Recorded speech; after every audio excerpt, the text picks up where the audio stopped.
I have some pretty depressing global health news for you. This is from Huffington Post. Donald Trump defunds Global Maternal Health Organization. Last year, the funding helped prevent an estimated 10,000 maternal deaths and 100,000 unsafe abortions. Seems like not the best thing to cut. So they say here, days after Melania Trump presented Courage Awards to 13 women working for gender equity around the globe, President Donald Trump's administration halted all U.S. grants to the United Nations Population Fund, an international humanitarian aid organization that provides reproductive health care and works to end child marriage and female genital cutting in more than 150 countries.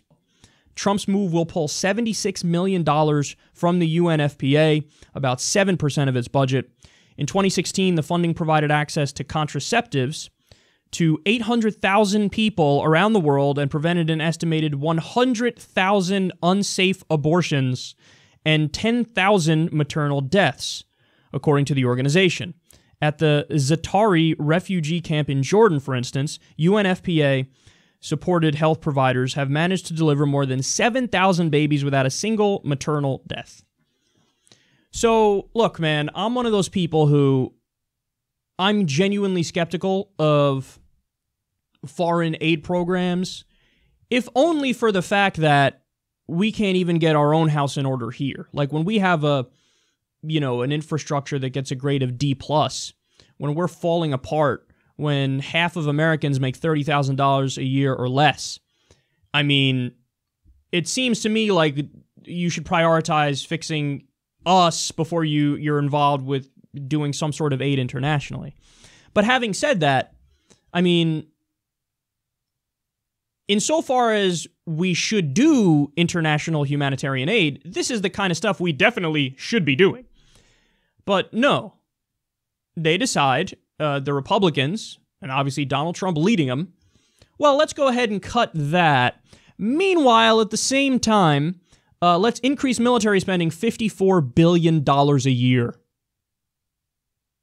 By the way, over 50% of our discretionary budget already goes to the military. We spend more on our military than the next 9 nations combined, and most of them are our allies. So the priorities are just beyond screwed up, and understand that there are real-world consequences to this. So every time you defund some sort of international program that aids with reproductive rights, well, what happens is you're going to have a rise in STDs, you're going to have a rise in unsafe abortions, which will lead to maternal deaths. It's just negatives across the board. Now, the Republicans like to just stand on what they think is principle and say, yeah, but the government shouldn't be involved in providing stuff like that anyway. Okay, but then just understand the consequences of that are things that you claim to hate will actually get worse. So you claim you're super anti-abortion, but guess what? If you crack down on a lot of these programs which give, contraceptives to people in these different countries, well, there's going to be a rise in abortions. So you can't have it both ways. That's always been the contradiction at the heart of Republican healthcare policy and reproductive policy. They say, we don't want to do family planning, we don't want to do Planned Parenthood, we don't want to do sex education, but we also want to cut the abortion rate and the unwanted pregnancy rate. You can't have it both ways. The only way to cut the abortion rate and the unwanted pregnancy rate is, of course, to increase funding to family planning and Planned Parenthood and contraceptives and things of that nature. So you have to pick, man.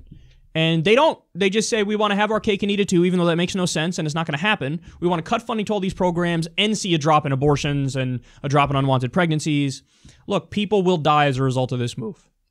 Again, I understand if you want to question the priorities in the first place of international humanitarian aid, but when you're spending $54 billion more on the military, and you're not really doing giant domestic programs, you're cutting domestic programs, your moral compass is all out of whack, where you want to defund this, increase the military, and don't even do domestic programs that would help the people.